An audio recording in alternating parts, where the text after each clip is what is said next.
So Doom: The Dark Ages is the newest Doom game in the modern Doom franchise, and I gotta say, this is hands down one of the best Doom games I have ever played. There's a lot of controversy and mixed reviews on this game, and I just kind of want to give my own review and thoughts on the game myself, and kind of put my own little 2 cents in. If you guys do enjoy this video, feel free to drop a like, and maybe you can let me know what your thoughts are in the comments. With that being said, my name is GhostDog, and this is my Doom: The Dark Ages review.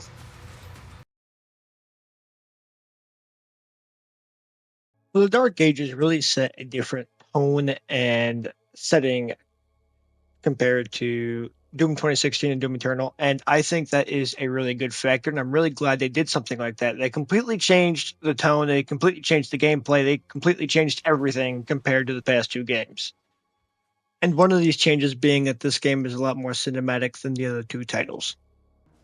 So Doom: The Dark Ages follows the Doomslayer, King Novik, and Commander Thera, and trying to stop Prince Ozrock from obtaining the Heart Argent and basically taking over the world.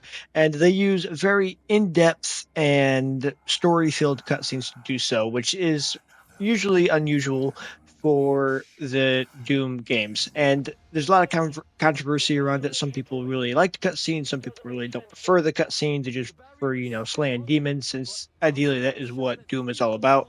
I really enjoyed the cutscenes. I am glad that Doom actually has a full-on plot and story to tell, and I think the cutscenes are very well done. Especially the beginning cutscene where we got one of the most best intros to a video game I have ever seen. Total purification targeted for the village of Kalim.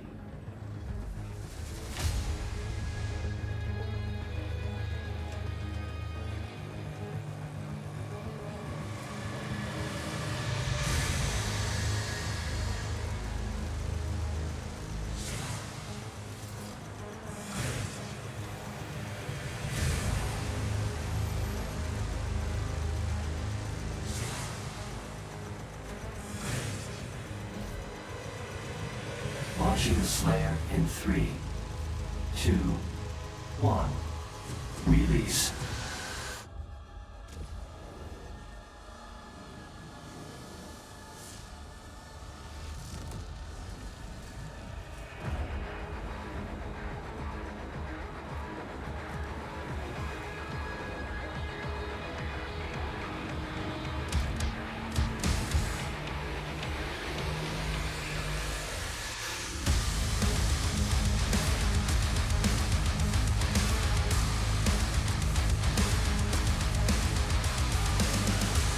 Oh man, that cutscene is just so well done. Literally has me jumping out of my seat every time I watch it. But all in all, the cinematics and the cutscenes in this game are very well done. I enjoyed them very much. I enjoyed going through the story of this game. I also enjoyed all the little Easter eggs and the references they made to their older games. Like there's a specific cutscene where it was literally a remake of the 2016 cutscenes. They are rage, brutal, without mercy. But you will be worse. Rip and tear until it is done.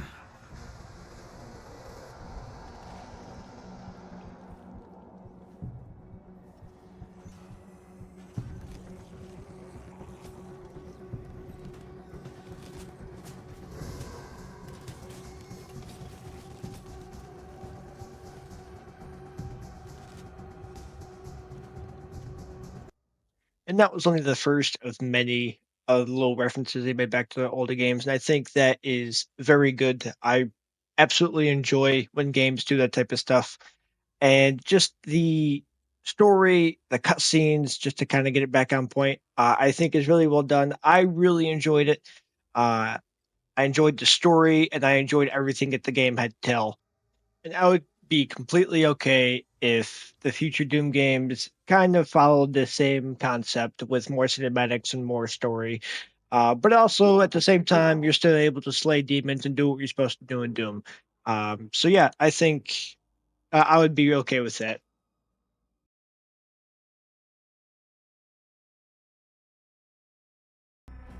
Even though Mick Gordon wasn't behind the soundtrack like he was in 2016 in Doom Eternal, Doom the Dark Ages soundtrack was done by the Finishing Move Incorporated.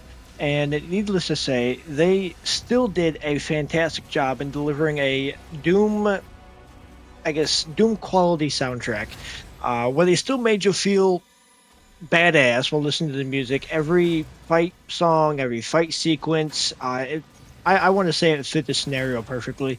I won't say it's better than Mick Gordon's music and his work in the other Doom games, but Finishing Move, they're really good at what they did, and they still delivered a very powerful soundtrack for Doom the Dark Ages. And all in all, they still did a fantastic job, even when you're not fighting and you're just running around, there's certain chapters where the music hits just right. Like every time I was in the Cosmic Realm, the entire song that would play throughout the level just gave me that very, very creepy type vibes, I guess.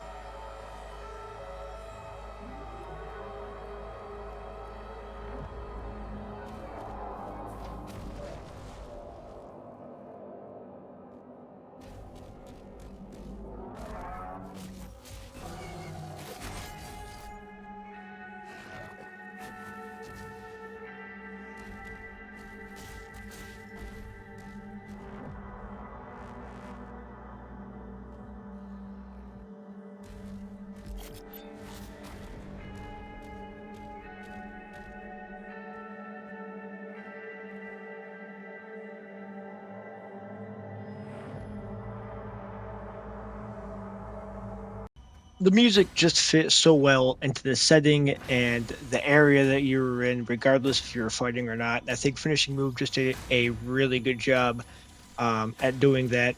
They also did a really good job, of course, at playing the most absolute bangers while you're in the middle of fighting a whole bunch of demons.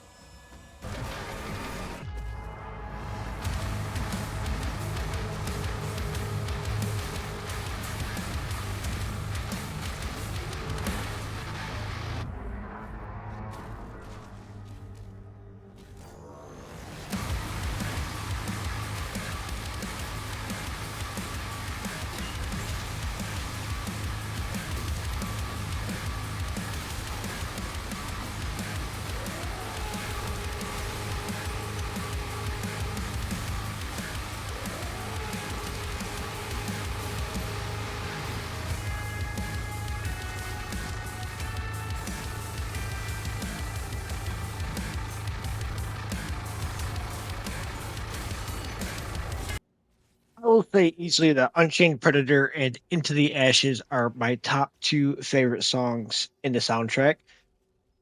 Just the music is just phenomenal. I mean, every second of the song just feels absolutely great. And honestly, I think this game did great without McGordon. I don't think it would have changed all that much. So Finishing Move did a fantastic job with the soundtrack. It's an absolute banger, and it was a perfect fit for a Doom game.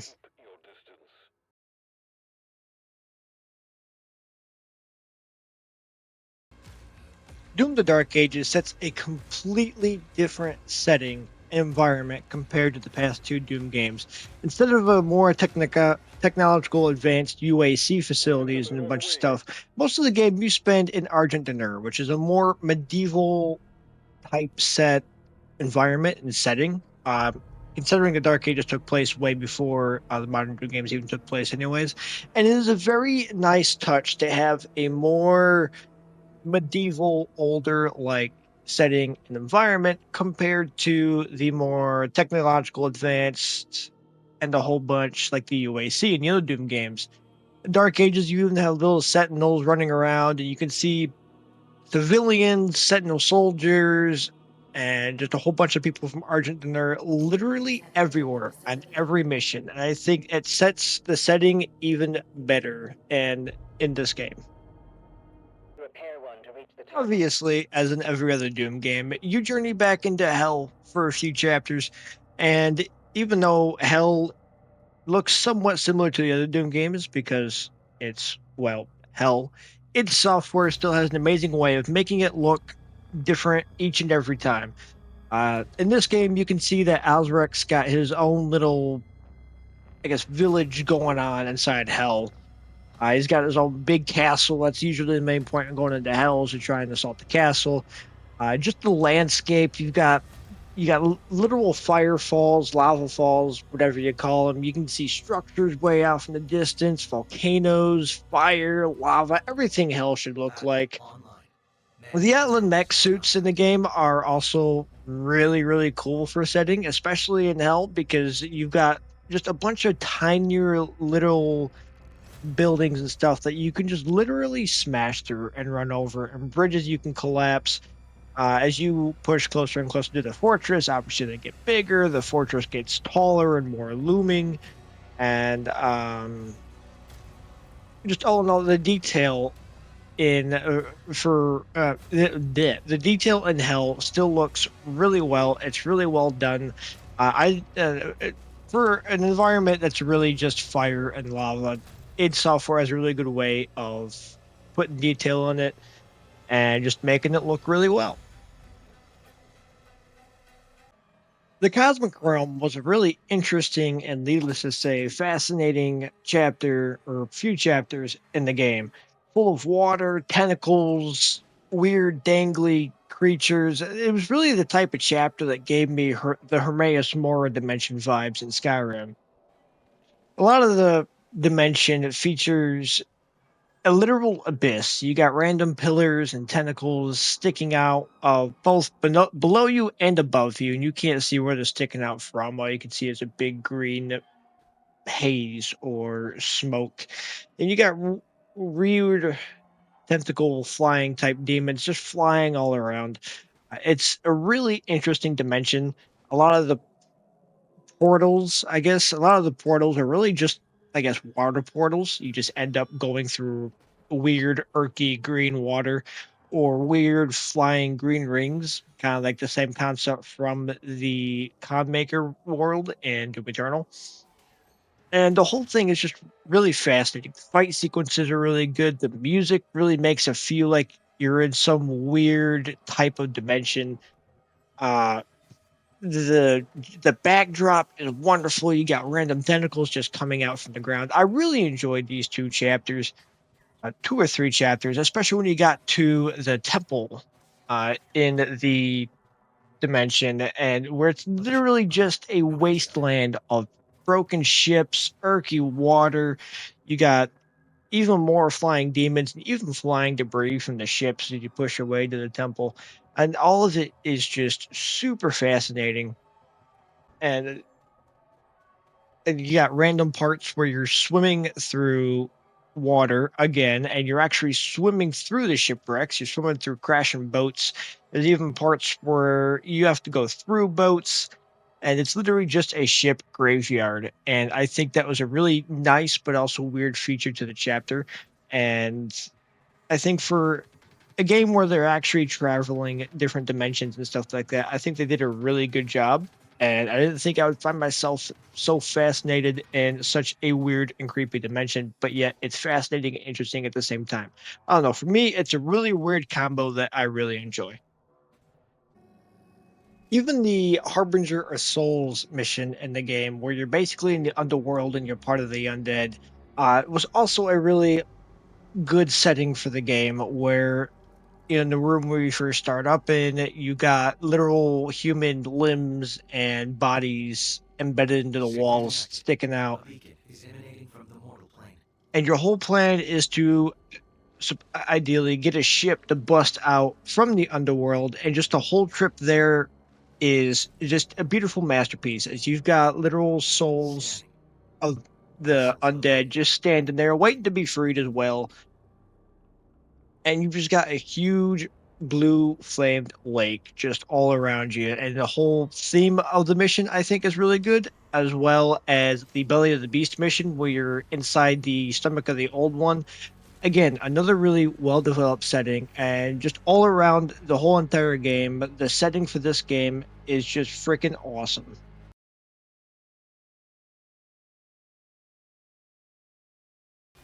Easily the biggest change to Doom the Dark Ages would definitely be the gameplay, mechanics, and features that the game brought compared to the two titles. The most obvious one being the shield. The shield basically gave you a second weapon that could act as both a offensive and defensive tool per se. You could block with the shield. You could shield bash with the shield to cover distance between you and the demon. You could throw it at demons to either immediately kill the fodder enemies or even stun the bigger ones. Uh, the second amazing use of the shield would definitely be the new parry system. Parry has never been done in a Doom game up until now, and basically you just deflect the shot with the shield, and it does all the damage right back to the enemy and stuns them. It's also a good way to defeat the bigger enemies. It's a good way to just defeat any of the tougher enemies. The shield can also be used for traversal. You can use it in certain parts of the game to grapple with the sticky statues you throw your shield at, and it usually just gets you to cross big ledgers and get up to a higher elevation, or just get you to a certain area you couldn't normally get by jumping. You can also traverse, obviously, using the shield bash with the shield to get to demons a little bit faster. It can be used as a huge advantage in combat. I think one of the coolest changes about this game, though, is the pace. In Doom 2016, Doom Eternal, it was all about moving fast. You had dash, you had double jump, you had all these things to make you super fast and sprint around the map and dodge demons. In this game, it's completely different. You are a literal tank. And instead of dodging and weaving and zooming around the map, you stand there, you take the shots, and deal double the damage back. That's the whole point of the shield. You block with the shield, you move around.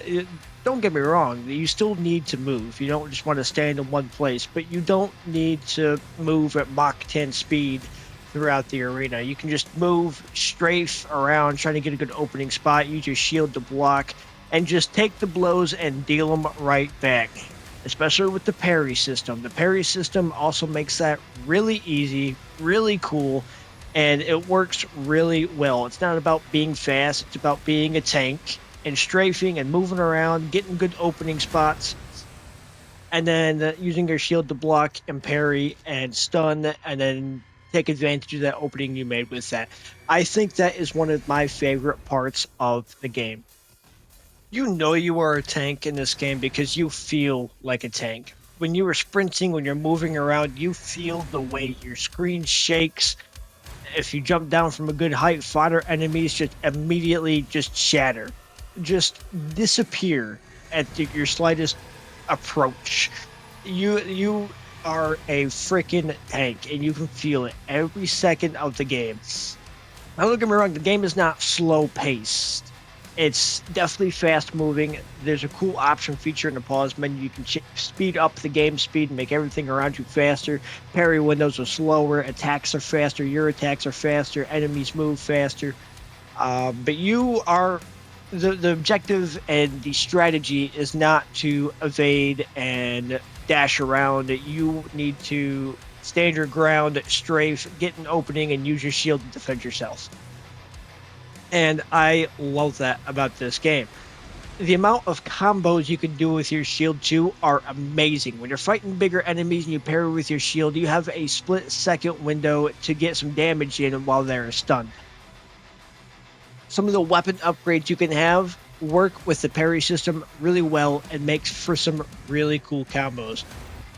One of my favorite combos is a super shotgun. A super shotgun is super OP in this game, as it is in every game. And with some well-timed parries, the super shotgun will devastate even a cyber demon. Just by parrying and shooting your shot when he's stunned for that split second and dealing some damage in. Maybe slip in the melee punch or two in to refill your ammo to make sure you don't run out, and you are good to go. My all-time favorite combo, though, is the parry and chain shot combo. Every time you parry, it automatically refills your chain shot, and you can do devastating damage so freaking quick in that split second he's stunned. The chain shot, super powered up and max upgraded, just absolutely shreds. Cyber demons, mancubuses, it don't matter. It is a beast, and it is one of the best combos in the game. And there's so many other cool combos you can do with so many of the other weapons too, like the rocket launcher. If you parry, all the rocket splash damage heals you, and the parry system works with just about everything you can to your advantage. And it's up to you to figure out which parry and which combo system you like best. All in all, the new mechanics and features that this game has that differentiates the other two is some of my favorite changes in the video game franchise ever, and I really hope they kind of stick with that. The previous two titles were all about moving and not standing in one spot, and in this game, it gives you a little bit more of a leeway as you are a literal walking tank and you can deal massive damage and be able to defend a lot and stand your ground for a little bit and a lot longer because you have to strafe around and find a new opening position. And I think it just works really well for this game. I think it fits the theme super well too, with the whole shield system. And id Software did a really good job with the gameplay changes and the new mechanics and everything like that. That is also one of the biggest controversial conversations about this game right now. A lot of people prefer Eternal, a lot of people prefer this one. And I agree with both sides to an extent, but I will say that this game's mechanics and style fit me personally a lot more, and I have a lot more fun in this one than I do the other two. And I just feel so much more badass being able to take so much more hits, strafing around, defending with my shield, using my shield as both an offensive and defensive advantage, and it's super well done.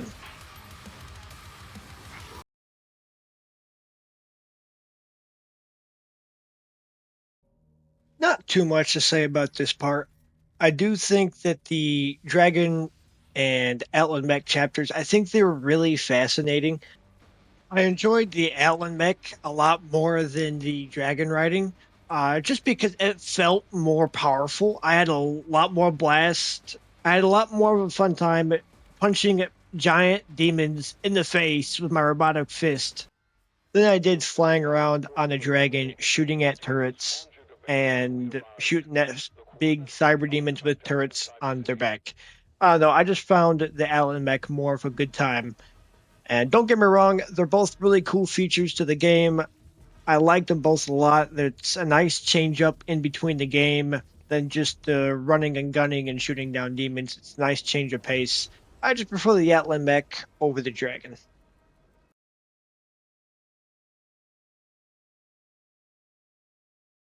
So the upgrade system in this game is really cool. Basically, you got gold and you came over to these Sentinel stands, or as I like to call them, medieval marts, and you used them to purchase upgrades for all of your guns, just like in the other two games. But you could also purchase upgrades for your shield and your melee. You had different shield runes that you required throughout the game, and you could upgrade those as well. A lot of the weapons had different upgrades that you could swap between. I thought those were really cool as well. You can also upgrade your fist melee, your flail melee, or even your big club melee. I forgot the name of it. But you could acquire all of these upgrades. You had gold, you had rubies, or you had like these sentinel crystal type things that you could use to get bigger and better upgrades throughout the game. And I thought these were a really cool system. I liked how you couldn't just do it right there on the spot. You had to find your way to one of these sentinel stands and you had to purchase these upgrades. And uh I like that there's a different variation of an upgrade that you could choose between for different strategies. I thought the gun selection was really unique too, and I really enjoyed that. Basically, you could have different types of a gun class. So like shotguns, you had this classic shotgun, and then of course the super shotgun. Then you had the shredder, which is basically like the railgun in the other games, or you had the impaler, which is kind of like a semi sniper.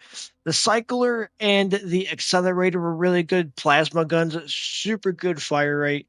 Same with the pulverizer and the shredder. I absolutely loved that you just shot skull shards at demons. That was a really cool feature. The chain shot was its own gun. It didn't have a counterpart, which is really cool because it's an OP gun. And then for the first time, we have a grenade launcher to go along with the regular rocket launcher. The grenade launcher is really cool, but I'd still prefer the original rocket launcher. just because it's a rocket launcher. And then, of course, there's the BFC. Not even a gun this time, like the BFG. It is a whole-on crossbow. BFC for crossbow. And well, what to expect from there? It's the BFG, but you shoot it from a crossbow instead of a gun. But yeah, really good guns in this game.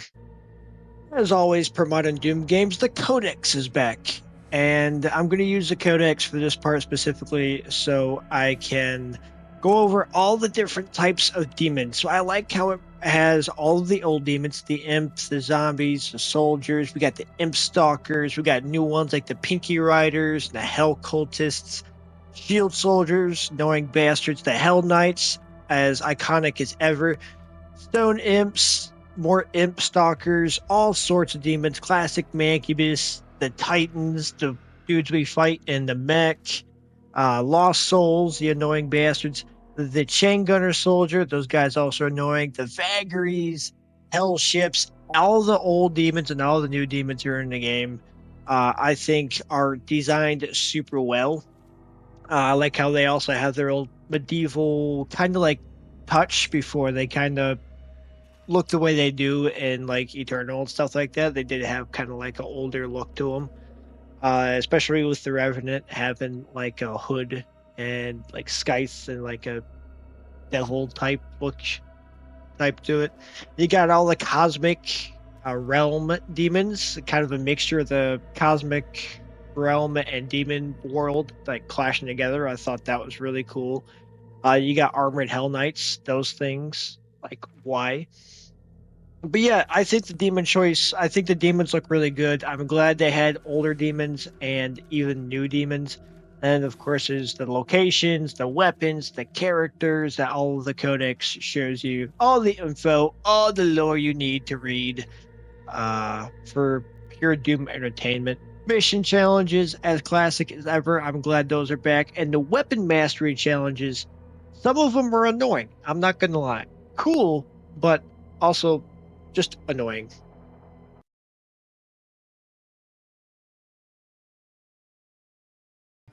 So if I were to wrap this up, I with a bow, whatever, I would say that, in my personal opinion, Doom: The Dark Ages is just a phenomenally well done masterpiece. I really don't have too many complaints about this game. Everything was well done. It was well developed. Let me put it down. I'm at a loss for words here.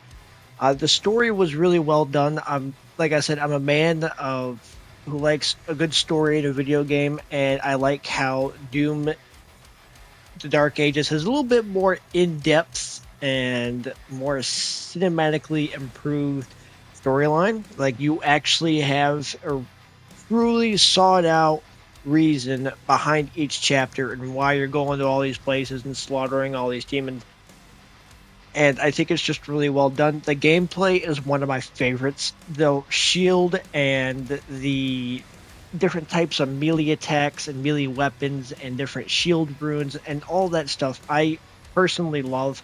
I like spicing up combos. I like coming up with new combos, especially with the parry system. The parry system is really OP in this game.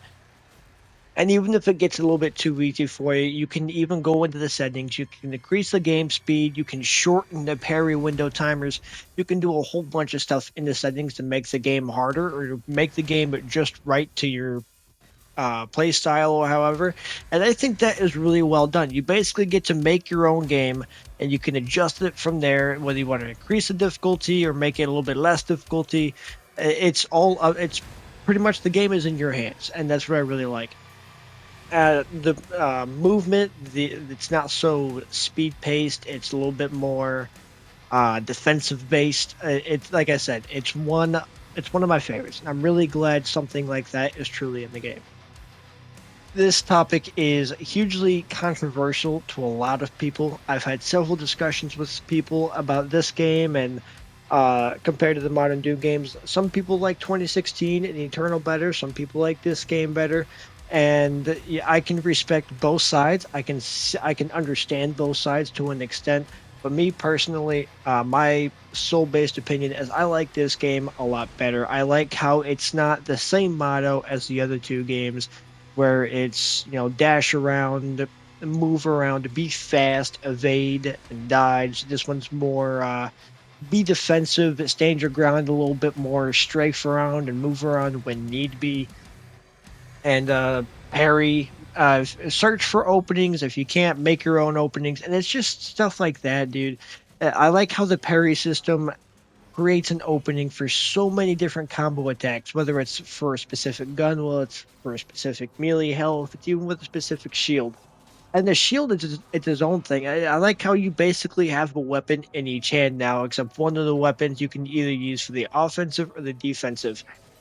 Scenes in this game are absolutely phenomenal. Every single scene the Slayer is in, he is just one huge, giant, silent badass that answers any question with just a glare. And he's got one motivation and one motivation only, and that is to kill them all, rip and tear until it's done. And I love how well developed Slayer is in the cutscenes compared to how he is in the gameplay. The boss fight I thought was really cool. I kind of like the fact that you have to fight two different bosses, I guess, in one arena at the same time. You can't just focus on one, you have to focus on both. And even though you can only damage one, you still have to evade and counterattacks from both of them. I really like that concept. That really puts in another point for the whole stand your ground and be defensive rather than just evade and be offensive.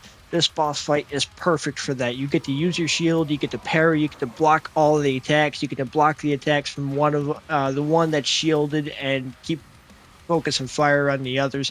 It's just a really thought out well, and the fight sequences you were in, they are made specifically for the parry system and this specific theme of the game, and that's what I like the most. And the amount of combos and stuff is never ending. You can always discover new combos and stuff like that. I really like how the end of the story does lead up into the DLC, and we all know the DLC is going to lead into the beginning of Doom 2016. I like how it's leading up to that point. It makes me excited for the DLC even more.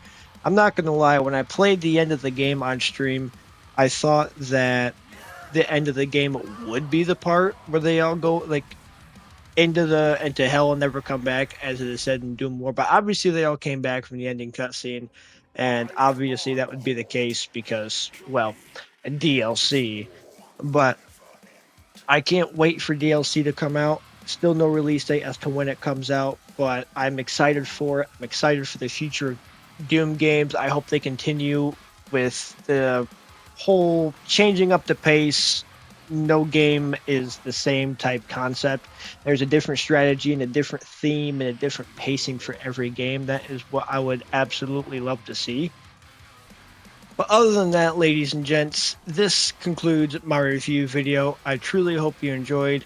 I really enjoyed making this video, especially the intro. The intro I thought was an absolute banger. Thank you guys so much for watching. I was so glad to be able to stream the Doom game and stream it early. So many of you guys were enjoying the game with me when I first started playing, and now we all get to enjoy it. And I know a lot of people are going to stand with me when we're all ready for DLC. But thank you guys so much for watching. Again, you guys' support means the world to me. It motivates me to sit down and edit these videos and make them worthwhile and actually good to watch. So thank you guys for that. But other than that, leave a like if you like the video, and comment in the comment section down below. Let me know your guys' thoughts, what you think about the game, which game you prefer. I'm open for engaging in conversation about those. I do love talking about them, and even though this game's my favorite, I do like to hear other people's opinions, and I'll even agree with some of the points because Eternal and 2016 were absolute bangers. But other than that, thank you guys. I'll see you guys in the next video. See you guys later and take care.